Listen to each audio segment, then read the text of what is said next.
Ma'am साहब, ये आप ही का कार्ड है ना? हाँ, ये कार्ड तो मेरा ही है। सब आपको पता है, हम ना सुबह से यहाँ बैठे हैं आपको ये कार्ड लौटाने के लिए। तुम मेरा सिर्फ एक कार्ड लौटाने आई हो? नहीं नहीं मेम साहब, सिर्फ कार्ड नहीं है, ये देखिए, ये पूरा का पूरा पर्स है, ये आप ही का है ना? अरे हाँ, ये तो मेरा पर्स है। तुम्हें कहाँ मिला? मेम साहब, पर्स ही नहीं, इसमें ये देखिए इतना सारा पैसा भी था। मेम साहब, इतना सारा पैसा तो हमने अपनी पूरी जिंदगी में नहीं देखा। हम कितना परेशान हो गए थे, बड़ी मुश्किलों से हमने आपका पता ढूंढा है। वो कहा है ना मैडम, आज सुबह ही हम गांव से यहाँ शहर में आए हैं। हाँ हाँ माँ, बहुत अच्छे से पहुंचे थे और खाना भी खा लिया है हमने आकर। माँ, अब जल्दी से ना हम यहाँ पर कोई नौकरी ढूंढेंगे बढ़िया सा, 10 से 12 हजार रुपए कमाएंगे महीने का, और हम आपको गाँव में भेजते रहेंगे। और उससे पहले जब हमारा पहला तनख्वाह आएगा ना, तो आएंगे गाँव, और जो हमारा फूटा हुआ मकान है ना, उसको पक्का करवाएंगे। चिंता करने की कोई बात नहीं है, हम हैं ना, तब तक कोई परेशानी नहीं झेलने देंगे आपको। फरस माम, थोड़ी देर में करते हैं तुमको कॉल, ठीक है? प्रणाम। रस पड़ा है किसी का। हे भगवान, इतना सारा पैसा, इतना सारा पैसा तो हमने एक साथ कभी देखा ही नहीं है। किसी का पर्स गलती से गिरा है, एक काम कर लेते हैं, रख लेते हैं, किसी को पता नहीं चलेगा।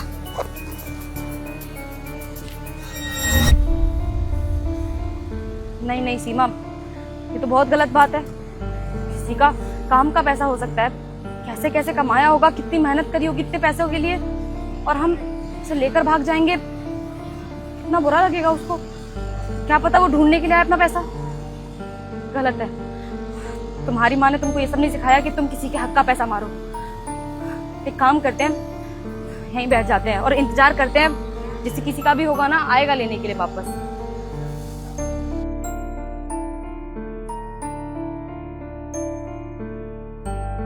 पता नहीं कब आएगा, कब तक बैठे रहेंगे हम यहाँ, बारिश भी हो रहा है। कोई कार्ड वार्ड पड़ा है क्या इसके? हाँ, समृद्धि, ये कोई सोसाइटी का नाम लगता है। ये काम करते हैं, पूछते हैं किसी से, पता मालूम तो होगा किसी को, और चले जाते हैं जिसका भी होगा। जब तुम्हें ये पर्स मिला तो तुम भी तो रख सकती थी ना। आफ्टर ऑल इसमें इतने सारे पैसे थे, और तुम गांव से आई थी यहाँ पे शहर में नौकरी करने, जो कि तुम्हें पैसे ही कमाने थे। पैसे मिल गए थे, अपने पास रख लेती, वापस लौटाने क्यों आई? नहीं नहीं मेम साहब, ऐसे कैसे पर्स रख लेते। हाँ मानते हैं कि जब पर्स देखा था ना, तो लालच आ गया था अंदर। इतना सारा पैसा आज तक देखा नहीं ना जिंदगी में। हमको लगा कि अभी तो काम भी नहीं ढूंढा है, और काम ढूंढने से पहले ही हमको इतना सारा पैसा मिल गया, काफी सारी चीजें आसान हो गई हमारी। फिर बाद में हमको पता चला कि जिस किसी का भी ये पर्स खोया है ना, उसने ये पैसे कितनी ज्यादा मेहनत से कमाए होंगे, कितना परेशान होगा, इधर उधर ढूंढ रहा होगा बेचारा। इसलिए मैडम, जब हमने खोल कर देखा ना, तो ये इतना सारा पैसा मिला इसमें, और एक भी पैसा हमने निकाला नहीं है। आपने गिन के रखा होगा ना, आप दोबारा गिन लीजिएगा, उतना ही मिलेगा आपको। इसमें ना ये जो कार्ड है ना, ये इसी के अंदर था, तो हमने इस पे पता देखा, तो हम पूछते पूछते यहाँ तक आ गए, और आप मिल गई हैं हमको।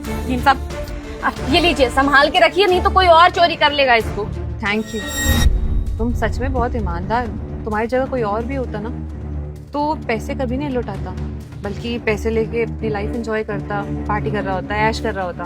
लेकिन तुम, एक बार के लिए तुम्हारे मन में लालच आया, फिर तुम्हें अपनी माँ की सीख की याद आई, और यही होते हैं अच्छे संस्कार।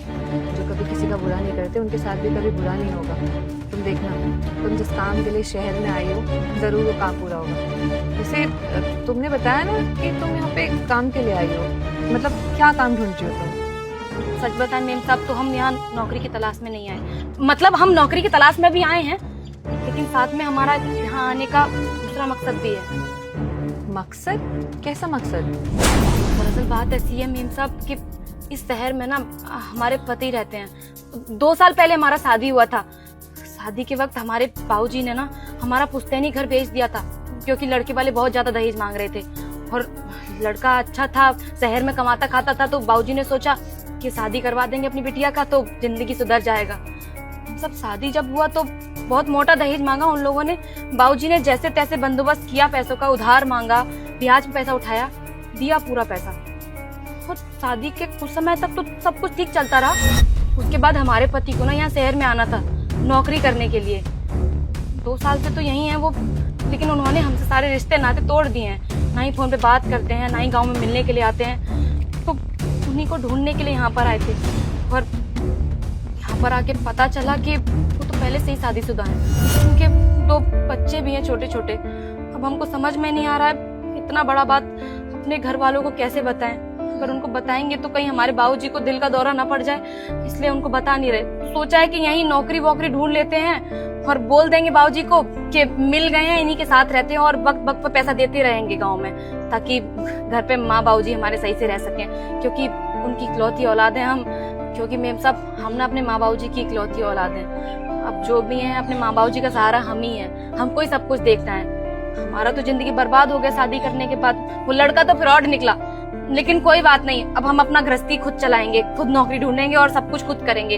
अरे खैर ये सारी बातें छोड़िए ना, हम भी कहाँ अपनी बातें लेकर बैठ गए। मेम साहब परस दे दिया है, 1 भी रुपया चोरी नहीं किया है इसमें से, सब कुछ इसी के अंदर है, आप गिन लीजिएगा आराम से। पहली बात तो जिंदगी ने तुम्हारे साथ बहुत ज्यादती की है। तुम्हारे घर वालों को देख परख के शादी करनी चाहिए थी। अब लेकिन किस्मत में जो लिखा होता है वो हर इंसान को झेलना तो पड़ता ही है। पर तुम बहुत स्ट्रांग हो, सच में। तुम्हारे साथ जितना कुछ भी बीता उसको तुमने अपनी किस्मत नहीं समझा, उस किस्मत से लड़ने के लिए तैयार हुई हो और अपने पैरों पे खड़ा होना चाहती हो, अपने घर वालों के लिए बहुत कुछ करना चाहती हो। देखो ना, इतना सब कुछ हो गया लेकिन फिर भी तुम उन लोगों के बारे में सोच रही हो। तुम उन लोगों को ब्लेम नहीं कर रही हो कि उनकी वजह से तुम्हारी जिंदगी बर्बाद हो गई। तुम्हारे पेरेंट्स सच में बहुत लकी हैं कि उन्हें तुम्हारी जैसी बेटी मिली है। तुम्हारे पति ने तो तुम्हारे साथ बिल्कुल भी सही नहीं किया, उसको उसके किए की सजा जरूर मिलेगी। तुम देखना, ऊपर वाले के घर में देर है लेकिन अंधेर नहीं। आज नहीं तो कल उसको बहुत पछतावा होगा कि उसने एक लड़की का दिल तोड़ा, उसकी जिंदगी बर्बाद की। छोड़ो उसको, तुम अपनी जिंदगी की नई शुरुआत करने के लिए आई हो, उसके लिए ऑल द वेरी बेस्ट। और बहुत कम लड़कियां होती है ऐसे जो अपने आप को संभाल पाती है, अपनी जिंदगी की नई शुरुआत कर पाती है, ये सोचती है कि हम जिंदगी में कुछ कर पाएंगे। You will be inspiration for many women. अब बाय द वे, तुम यहाँ पे काम ढूंढने आई हो ना? जी मालकिन, अब मिल जाएगा कोई काम तो कर लेंगे हम। क्या क्या करना जानती हो तुम? हमको खेती बाड़ी करना आता है, खाना बना लेते हैं, और हाँ सिलाई बुनाई भी हमको बहुत अच्छे तरीके से आता है करना। देखो, खेती बाड़ी का काम तो यहाँ नहीं मिल पाएगा, और मुझे नहीं लगता कि तुम्हें साफ सफाई का या खाना बनाने का काम होना चाहिए। सिलाई बुनाई आता है ना तुमको? हाँ मेम साहब, हमको बहुत अच्छे से आता है। हम अपने गांव में अपने मोहल्ले की सारी औरतों का ब्लाउज सिलते थे। अरे ये तो बहुत अच्छी बात है। तुम्हें मालूम है, तुम जहाँ पे खड़ी हो, ये जो फैक्ट्री है, ये कपड़ों की फैक्ट्री है। यहाँ पे शर्ट्स, टी शर्ट्स, लड़कियों के गारमेंट्स सब बनते हैं यहाँ पर। यहाँ पे धागा कटिंग का काम कर सकती हो तुम। हाँ हाँ मेम साहब, हम कर लेंगे, हमको सारा काम आता है सिलाई बुनाई का। तो स्टार्टिंग में सैलरी थोड़ी कम मिलेगी, लेकिन जैसे जैसे तुम स्किलफुल बनती जाओगी वैसे तुम्हारी सैलरी भी बढ़ जाएगी। हाँ हाँ, हमको मंजूर है, हम जितना पैसा भी देंगे हम कर लेंगे काम, कोई दिक्कत नहीं है। तुम्हारे अंदर चीजें को सीखने की बहुत लगन है और कुछ कर दिखाने का जुनून भी है। एक ना एक दिन तुम जरूर कामयाब होगी और अपने पेरेंट्स का नाम रोशन करोगी। ईमानदार तो तुम हो ही, तो मुझे कोई प्रॉब्लम नहीं है तुम्हें अपने यहाँ पे काम पे रखने के लिए, और तुम बहुत एक्साइटेड भी हो काम करने के लिए। ठीक है मेम साहब, हम आप बताइए हम कब से आए काम करने के लिए? अब वैसे तुम कहाँ रह रही हो यहाँ पे? मेम साहब, यहाँ पर तो हम किसी को ना जानते हैं और ना ही हमारे पास कोई ठिकाना है। आज सुबह ही तो आए हैं गांव से यहाँ शहर में। अच्छा, तो तुम ये काम क्यों नहीं करती हो? हमारी ये जो फैक्ट्री है वहाँ पे हमने 200 महिलाओं को शेल्टर दे रखा है। बेसिकली अंदर ही क्वार्टर है, वो वहीं रहती है, वहीं खाती है और उसके बाद वहीं से काम पे चली जाती है। तो तुम भी उन लोगों के साथ वहाँ रह सकती हो। एक अलग से रूम मिलेगा और किचन मिलेगा, वहाँ पे तुम आराम से खाओ पियो, अपनी जिंदगी जियो जैसा तुम्हें ठीक लगता है। और जब तुम सक्षम हो जाओ अपने लिए एक नया घर लेने के लिए, तो फिर तुम कोई और घर देख लेना। ठीक है मेम साहब, बहुत बहुत धन्यवाद आपका। आपको पता है आपने एक साथ हमारी कितनी ज्यादा मदद कर दी है, रहने के लिए ठिकाना भी दे दिया और साथ में नौकरी भी दे दी। मेम साहब, आप हमारे लिए भगवान बनकर आई हैं। अरे मैं भगवान नहीं हूँ, भगवान तो ऊपर वाला है। वो कहते हैं ना, जो इंसान सबके साथ अच्छा करता है तो ऊपर वाला भी उसके साथ बुरा नहीं होने देता। तुम्हारा दिल बहुत नेक है, तुम्हारे साथ कभी बुरा हो ही नहीं सकता है। अब ये लो, ये मेरा ही तो कार्ड है, ठीक है? मनोज जी, इनसे इनकी सारी डिटेल्स ले लो और आधार कार्ड नंबर भी ले लेना। बाकी इन्हें विमेन क्वार्टर में शिफ्ट करवा दो आज। जी मैम, आइए आप